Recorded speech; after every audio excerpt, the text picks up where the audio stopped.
The canopy shook violently as tracer rounds sliced through the air behind him, white-hot streaks tearing past both wings in jagged, lethal lines. The sharp, acrid scent of cordite filled the cockpit, blending with the salty sting of sweat pooling beneath his collar. Flying Officer Ronald Hammond kept his gloved hand locked tight around the control column, his knuckles ghost white, his trembling arms straining against every vibration. His mouth felt like sandpaper. His Hurricane Mark I screamed through the sky, the engine shrieking as it over-revved, oil pressure gauge flickering dangerously near the red. The nose dipped slightly as a Messerschmitt Bf-109 clung tighter to his tail, unfazed by every failed maneuver that should have thrown it off. Behind him, the German pilot still held the upper hand, as he usually did. The 109's Daimler-Benz engine made it deadly in a dive and agile in a climb. Hammond could hear its cannons now, short, brutal bursts that echoed behind his engine's tortured howl. Each burst came closer than the last. Every second stretched thin as wire pulled to the edge of breaking. He jinked left, then snapped right. No luck. The bastard stuck to him, mirroring every twitch like a shadow. His altitude bled away fast, 12,000 feet, then 9, then 6. His vision blurred, not from fog but from blood. A shallow cut above his brow leaked into his eye, burning like acid. He swiped it away with a sleeve already darkened by oil and grime. Below him, the Kentish countryside spread out in soft patches of gold and green. Farmhouses, hedgerows, quiet meadows dotted with haystacks. Beautiful, but it offered no refuge, only the outline of a grave waiting below. The Hurricane was losing control. His options were gone. And the Messerschmitt stayed locked in pursuit. Every evasive move had failed. Spirals, dives, weaves, all useless. Only one maneuver remained, and the thought of it twisted his stomach into a hard knot. Back at RAF Duxford, they'd laughed at the very mention of it. "Try that in a Hurricane at this speed," they said, "and you'd rip the rudder clean off, slam into the ground like a falling brick." The instructors hadn't called it suicide as a joke. They meant it literally with the cold certainty of men who had written too many death reports. But this wasn't a training lecture. This was the edge of survival. He exhaled sharply, fast and final, then slammed the rudder full left while pulling the aileron hard to the right. The Hurricane lurched violently, not banking, but yawing sideways in the air like a shattered door ripped from its frame. The nose didn't roll through the turn. It dragged, carving a crooked path through the sky as if something had snapped inside. His spine slammed against the sidewall. The instruments blurred into streaks. The wind clawed at the fuselage, howling in protest as the entire frame twisted unnaturally. Not like a plane turning, but like a living thing tearing itself apart. For one heartbeat, the world vanished. Only gray, spin, and noise remained. Then, clear. The 109 shot past his canopy, too fast to correct, overshooting with a flash of silver wings so close it froze his breath. He didn't think. He rolled left, leveled out, and fired. A clean burst from all 8 Brownings tore through the air. The tracers met the 109 as it banked to recover. One struck, then another. The Messerschmitt shuddered, tilted, and fell, leaving behind a dark trail of smoke. There was no time to watch it crash. Hammond pulled up, engine sputtering, eyes stinging from sweat and fumes. Static filled his headset. Someone was shouting his call sign, broken, panicked, but he didn't answer. Not yet. His hands were still locked on the stick, as though letting go might undo everything. The Hurricane moaned again, a wounded sound that felt almost human. Below, the Messerschmitt disappeared into cloud. Above, for a fleeting moment, the sky was his again, but he couldn't shake what he'd just done. That turn. the one every instructor swore no pilot should ever attempt. And yet, against every law of aerodynamics and fear, it had saved his life. The ground crews barely found time to rest. Wrenches clattered against metal cowling through the night, hands slick with oil, sweat mingling with the acrid scent of hot steel and aviation fuel. At dawn, patrols limped down grass runways still damp with dew, engines coughing awake. At the dispersal points, pilots sat in silence, chain-smoking, eyes fixed on the pale horizon as though waiting for death itself to arrive. By early August, the Luftwaffe's reach had driven deeper into England. The channel had turned into a one-way passage for streams of Heinkels, Dorniers, and their lethal needle-nosed escorts. But it wasn't the bombers tearing squadrons apart. It was the Messerschmitt Bf-109s that sliced through RAF formations like blades through silk. They climbed faster, turned tighter, and dove with deadly precision. Their cannons shredded canvas and metal in an instant. At full throttle, they left hurricanes behind with humiliating ease. Every pilot knew it. In combat they could feel it. The drag of their slower machines while 109s surged ahead, circled back, and struck with ruthless efficiency. Losses grew unbearable. In just 18 days, RAF Fighter Command had lost more than 400 aircraft. Squadrons were decimated and hastily rebuilt with boys who had never seen battle. Training manuals preached tactics, but none could match the chaos of reality. The neat line astern formations collapsed under pressure. Wingmen vanished into smoke and flame. Instructors demanded discipline, but the Germans weren't following anyone's rules. Flying Officer Ronald Hammond, only 6 weeks into combat service, witnessed it all with chilling clarity. On his second sortie, his section leader spiraled into the channel after a burst of fire from behind. 2 days later, his flight commander caught a single round through the canopy and vanished into the trees north of Canterbury. Hammond studied every mistake with quiet intensity. Between scrambles, in the rare minutes of calm, he drew imaginary turns into the dirt with a stick, murmuring to himself, engine settings, flap angles, propeller pitch. He wasn't brighter than the others. He was simply afraid, and that fear made him notice everything. The Hurricane was strong, sturdy, loyal, but in combat it felt like a heavy beast that refused to leap when commanded. Its turning circle was good, but only at low speed. Its climb rate lagged behind the enemy. Its weight punished recklessness. Instructors repeated endlessly, never use full rudder at combat speed. Beyond 200 miles per hour, the airframe twisted like wet fabric, and a moment's slip could turn yaw into a deadly spin.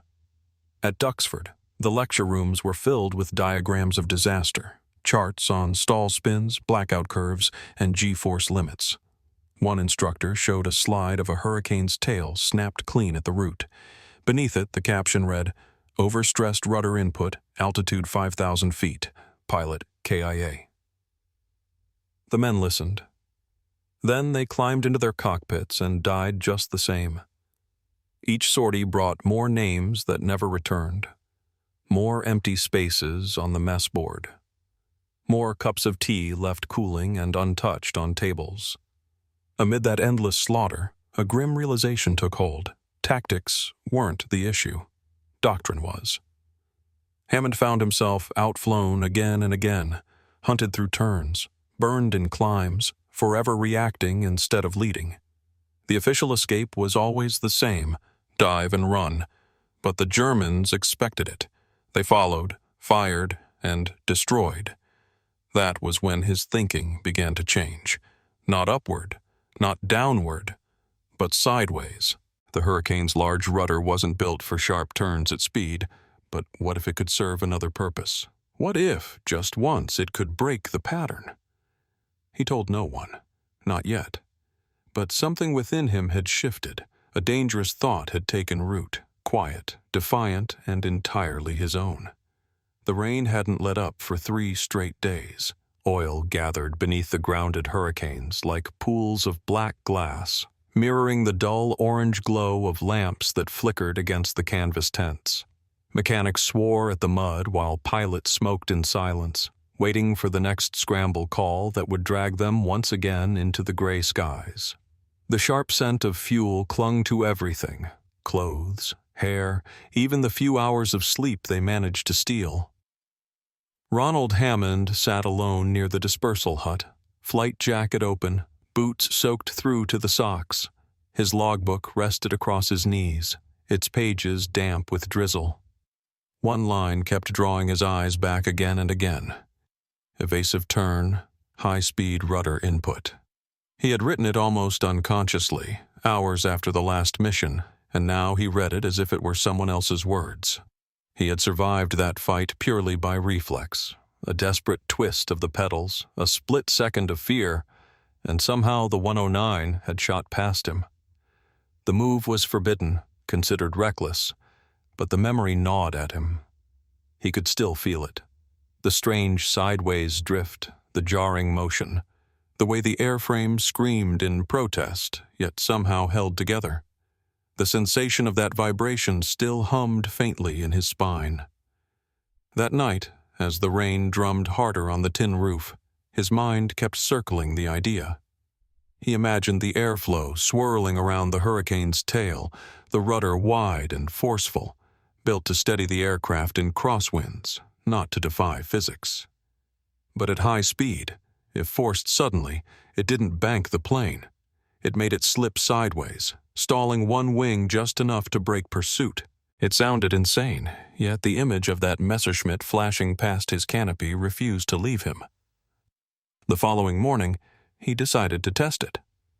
Alone over the coast, beneath a sky breaking open with streaks of pale light, he climbed to 12,000 feet.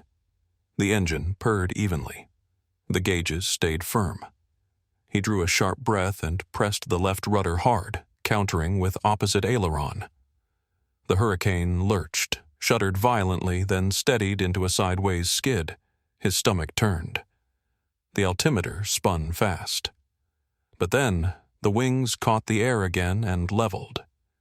He tried once more, pushing harder this time. The wind howled through the canopy joints, a hollow shriek that cut through his headset. The aircraft trembled but didn't fail. He leveled off, breath short, fingers shaking, heart pounding against his ribs. The move worked. It was rough, unorthodox, but it held. Back on the airfield, the ground crew frowned when he asked them to check the rudder bolts. They were strained, slightly warped, yet still sound. Hammond said nothing about what he had done. He only made a quiet note in his log and watched the clouds for his next chance. Days later, another patrol turned bad. A 109 dove straight down, guns flashing. Hammond pulled hard on the stick, slammed the rudder, and the world snapped sideways again. The German opened fire, but too late. His rounds vanished into the empty sky as Hammond rolled neatly behind him. It wasn't luck anymore. It had become something repeatable, a pattern. He knew better than to tell his superiors. Official doctrine would have called it suicidal flying, but madness, it seemed, was keeping him alive. When the squadron gathered for debrief, nobody asked how he had managed to survive another encounter. They just looked at him, some with admiration, others with disbelief. Hammond avoided their eyes. He returned to his hurricane, placed a hand on the tail, and felt the faint tremor still pulsing through the metal. It was almost alive, aware of the risk, sharing it with him. Something fundamental had shifted. He didn't realize it yet, but that one small, defiant twist of his boot would soon ripple far beyond his own cockpit. The warning siren sliced through the pale morning haze like a blade.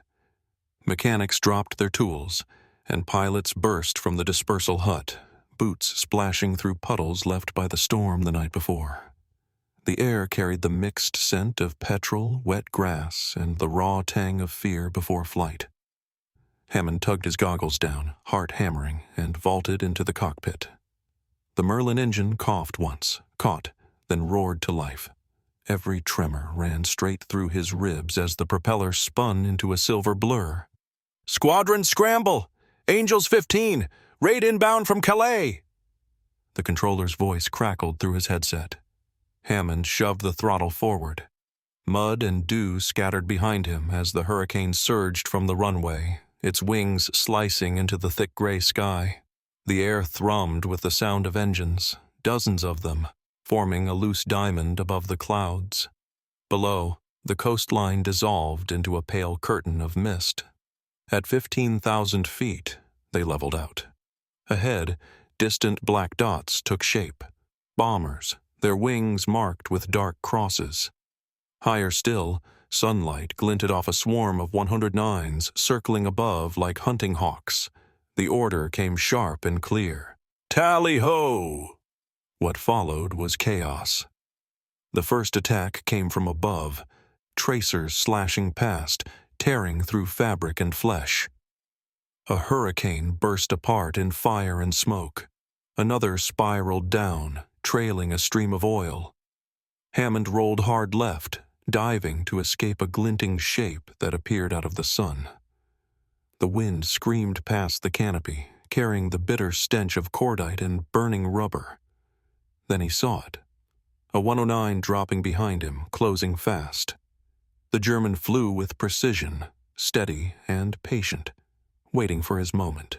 Every evasive roll Hammond tried only made the gap smaller. Bullets ripped past his wingtips, streaking white through the air like snapping whips. 5 seconds from death. Maybe less. He shoved the throttle forward, pulling the hurricane into a steep climb. The airframe shuddered, the engine strained, but the 109 stayed on him, climbing too. No escape upward. He leveled, dropped the nose suddenly, and felt a cold flash of instinct slice through the panic.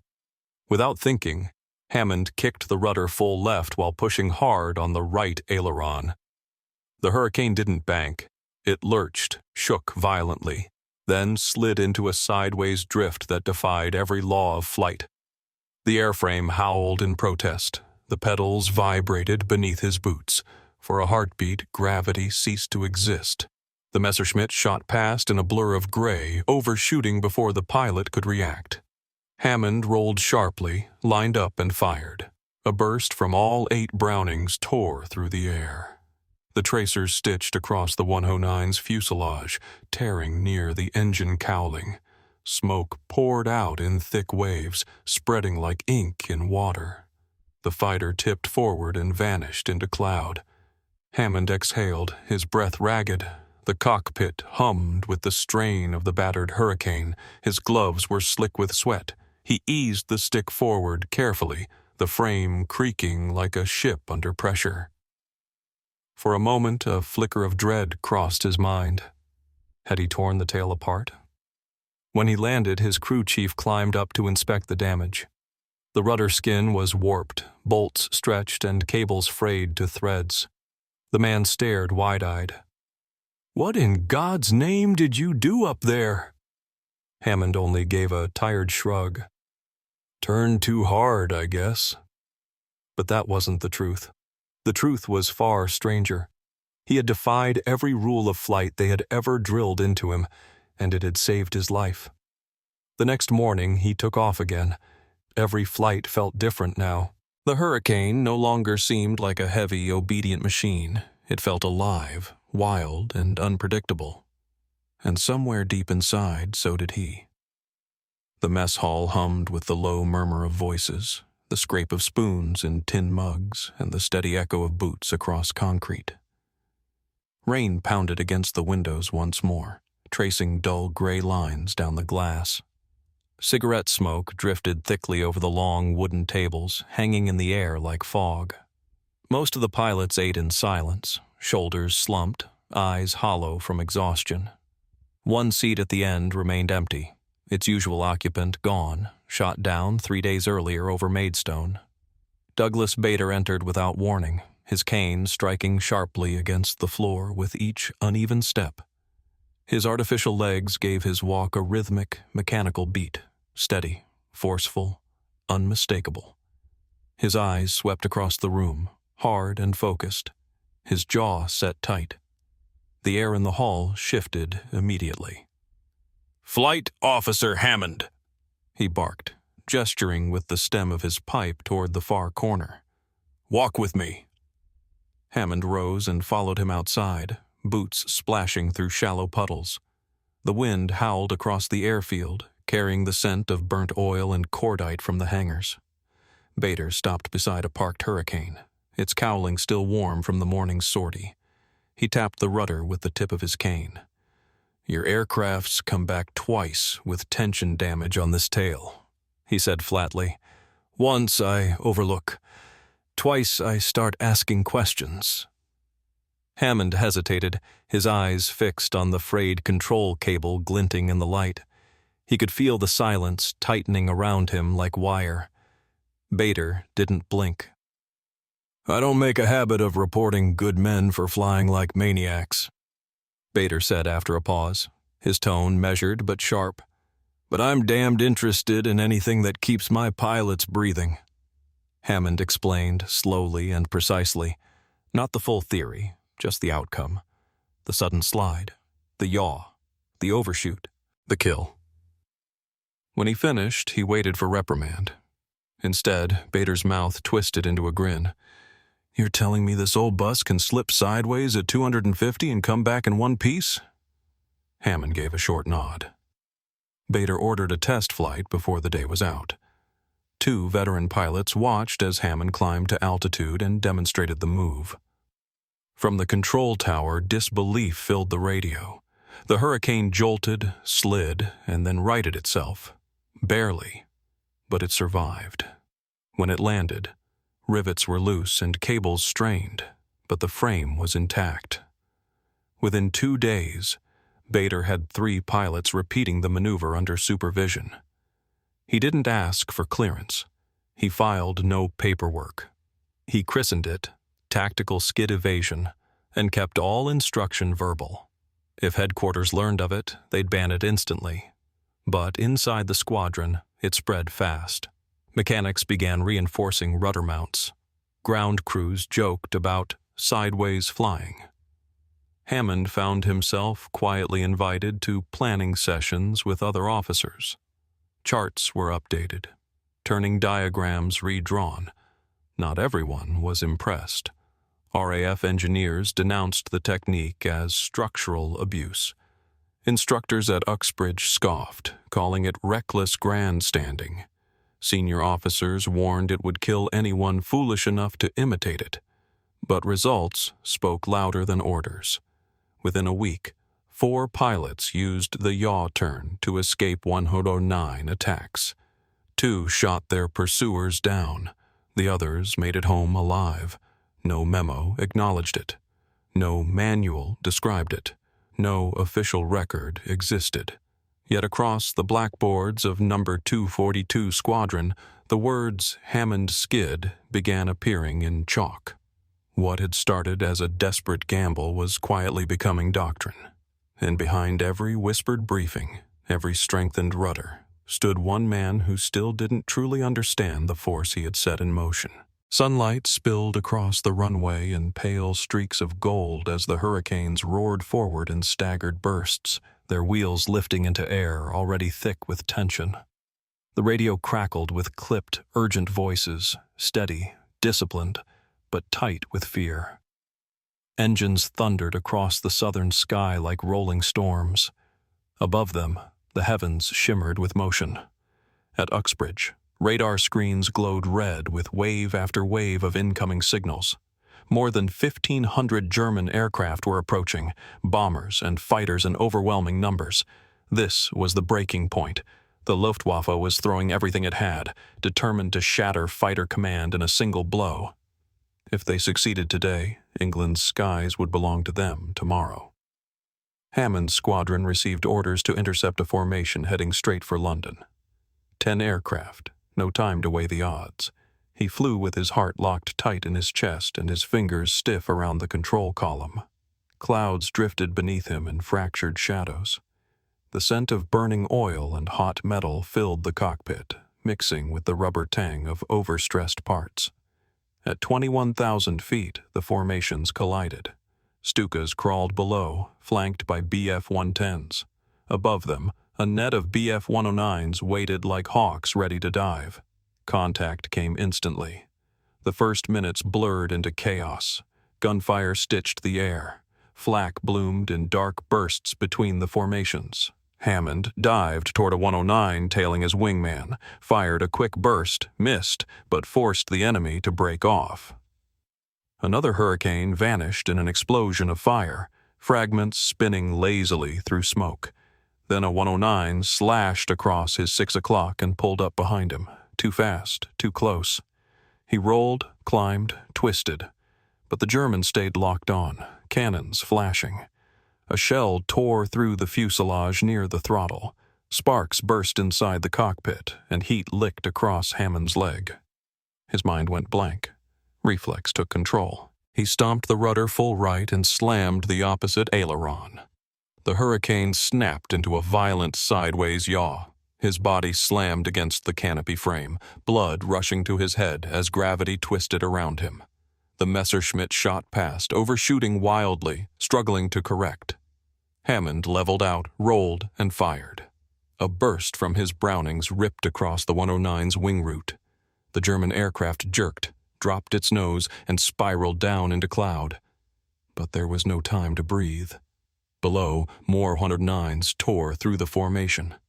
The radio erupted with frantic voices, calls for help, warnings, screams.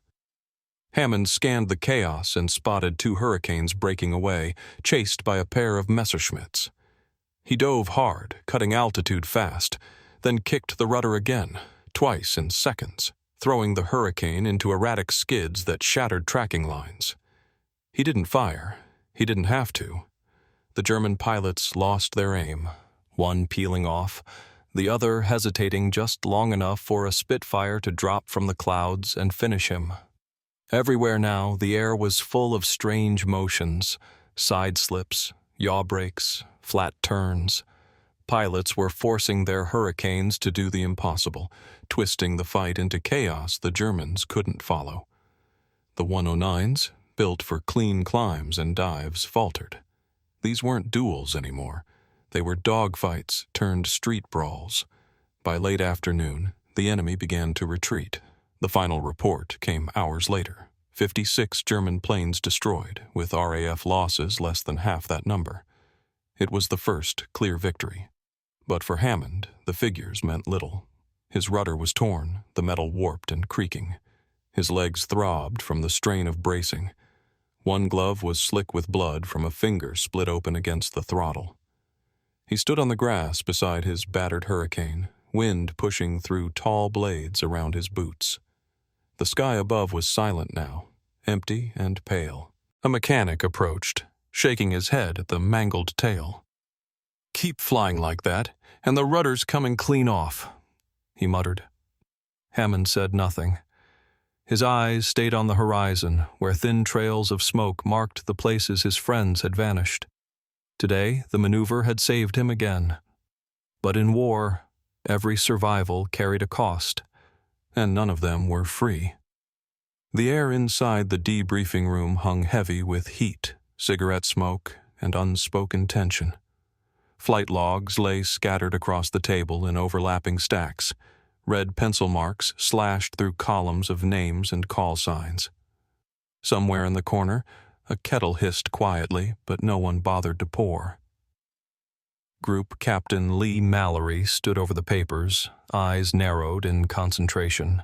His finger tapped the page once, twice, against a sheet labeled 242 Squadron, Rudder Damage Reports. 9 entries, all from the last 3 weeks. He finally looked up. "And you're telling me this was deliberate?" Bader nodded, arms folded across his chest, face unreadable. "Not just deliberate, sir. Effective. It's keeping men alive." He didn't mention Hammond directly, but everyone present already knew the origin. The rumor had spread through squadrons, talk of combat yaw, rudder slide, side stall break. each name slightly different, yet all referring to the same unorthodox maneuver. The Air Ministry hesitated. The official manuals stayed untouched, but the reports told their own undeniable truth. Kill counts had climbed, survival rates were higher, more pilots were coming home from fights that only weeks earlier would have ended in smoke.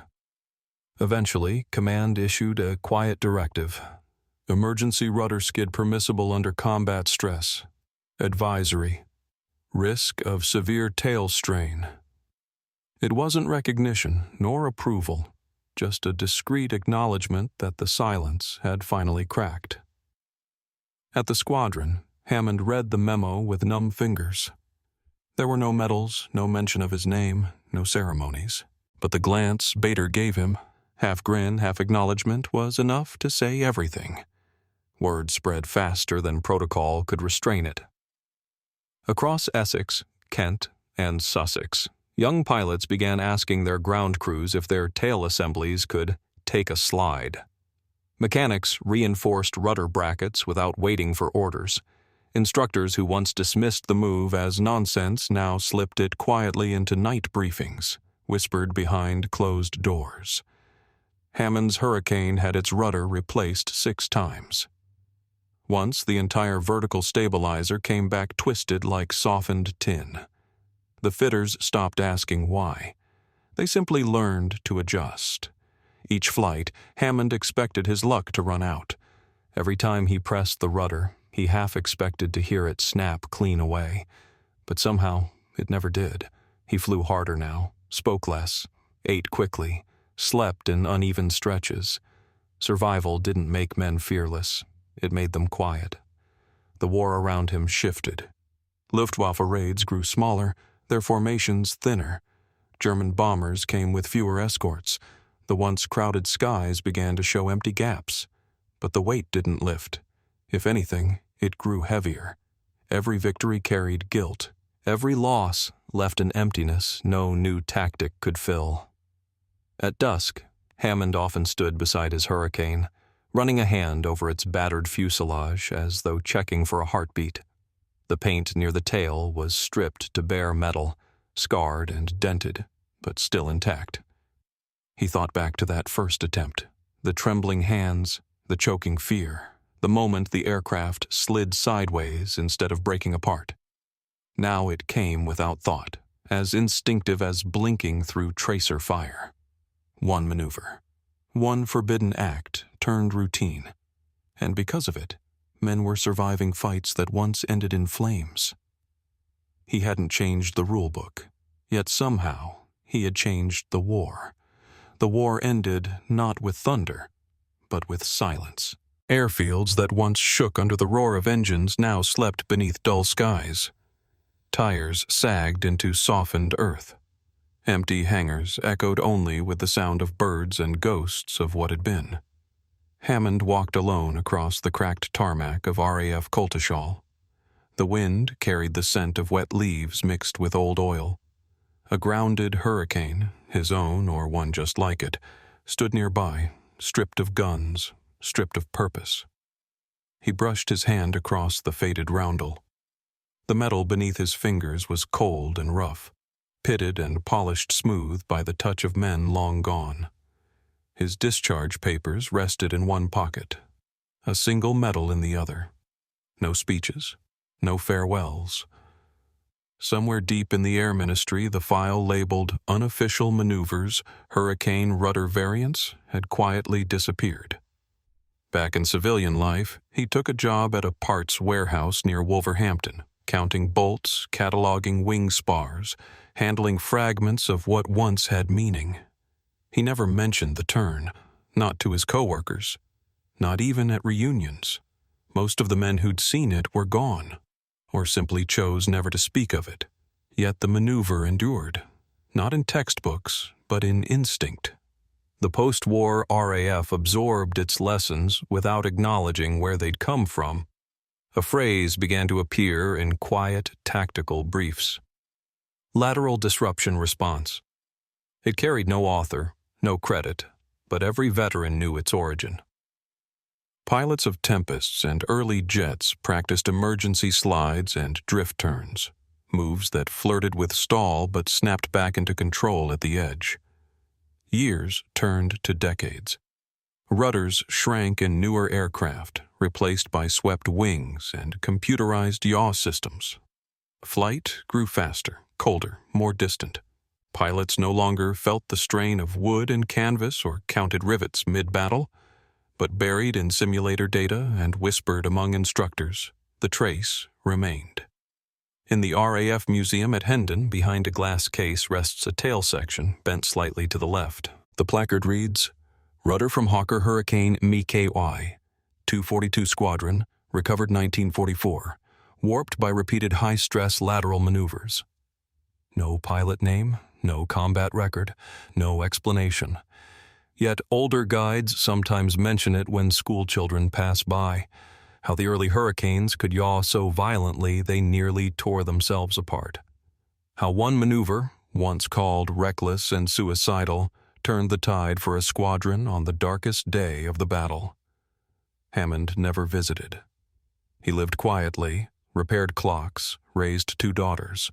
Some nights, he woke with his chest tight, his heart racing, the echo of wind shrieking past his canopy still alive in his lungs.